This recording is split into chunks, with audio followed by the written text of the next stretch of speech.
If you're paying your bills every single month, but it feels like the balance just isn't moving, let's just get one thing straight right from the start. You are not the problem. Okay, let's dive into this and finally get some clarity. You know that feeling, right? The statements come in, you see the balances, and maybe for you it's the credit cards. Or, maybe it's a personal loan that you took out a little while back. Or it could be one of those buy now, pay later plans. They seem so easy and they just pop up everywhere these days. But it doesn't really matter where it comes from, does it? The feeling is exactly the same. This constant, quiet pressure that's always kind of sitting there in the back of their mind. And this is, without a doubt, the most important thing to get. This is not some kind of personal failure. You're not bad with money. You're just navigating a financial system that's literally designed to be confusing. The real issue isn't you. It's the interest that's quietly working against you in the background. So let's talk about that pressure for a second.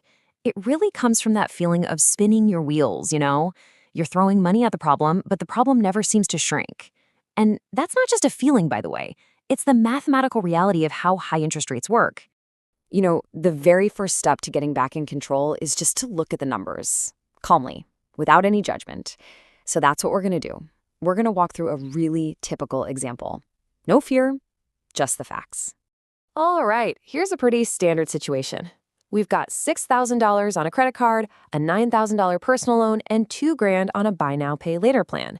So the grand total is $17,000. And yeah, seeing that number all at once, it can feel really heavy. But getting clarity starts the moment we stop avoiding the math. Okay, now look closely. This is where we find the real source of the pressure.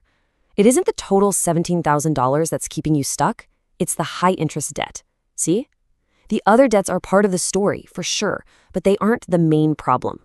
This credit card is 24%. Just let that number sink in for a second. That's the annual percentage rate, the APR. It's the price you borrow.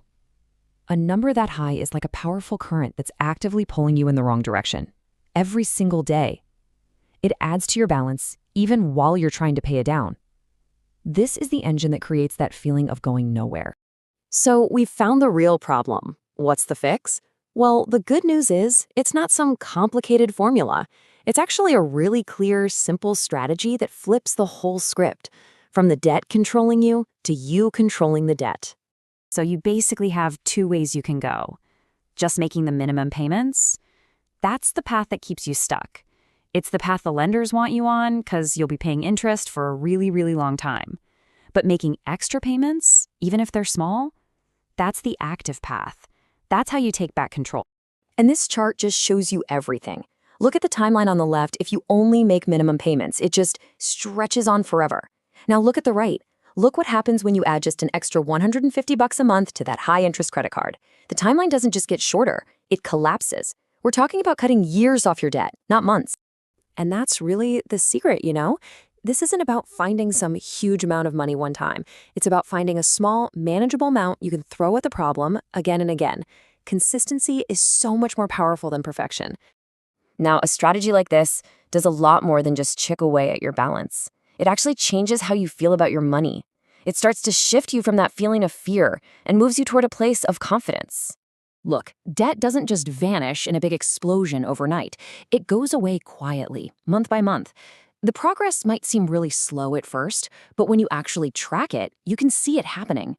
And just seeing that number go down, even by a little bit, that's what builds the momentum and the confidence to just keep going. That's really the heart of the whole mental shift. The fear comes from not knowing, from feeling out of control. But the second you have a clear plan and you can see exactly what your money is doing, that fear starts to get replaced with confidence. Okay, so this is all great, but information is only useful if it leads to action. So let's talk about what you can do today. Because progress doesn't have to wait until next month. It can start right now. I want this to be perfectly clear. Getting out of debt is not a dream. It is 100% possible. We really need to rethink what debt even is. It's not some life sentence. It's not a moral report card. Think of it like a process that's been moving in one direction for a while. And any process with a clear strategy and consistent action can be slowed down, stopped, and eventually completely reversed. So I'll just leave you with this question. This isn't about solving the entire thing at once. It's just about taking one small, manageable step in the right direction. So, what's your one small step going to be today?